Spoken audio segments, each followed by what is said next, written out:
Образложението е исто како и за претходниот амандман. Готова проектна документација, оставена на оваа власт, не се искористува, не се аплицира, се оставаат жителите да немаат канализација и во овој 21 век, односно 2019 поминен, најверојатно истото ќе биде и во 2020 година. Факт е дека оваа власт не се интересира за реализација на капитални инвестиции. Ја верувајте, почитувани колеги, ова е капитална инвестиција за жителите од населеното место Врбијани. Со овој ребаланс на буџет всушност вие кратите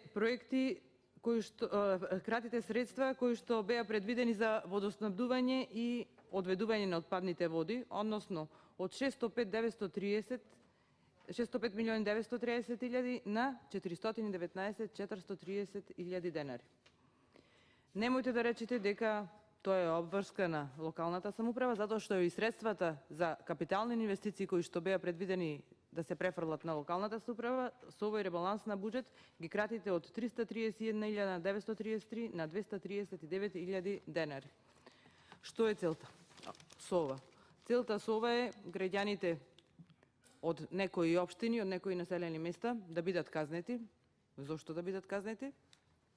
Заради тоа што сигурно на последните избори го дале својот глас за опозицијата. Ова е начинот на кој што вие функционирате, со закани и казни на луѓето. Меѓутоа, ние сме овде да работиме за граѓаните и иако заменик министерот не го прифати амандманот, јас ве повикувам, колеги пратеници, вие да ни дадете поддршка за реализација на овој проект. Благодарам.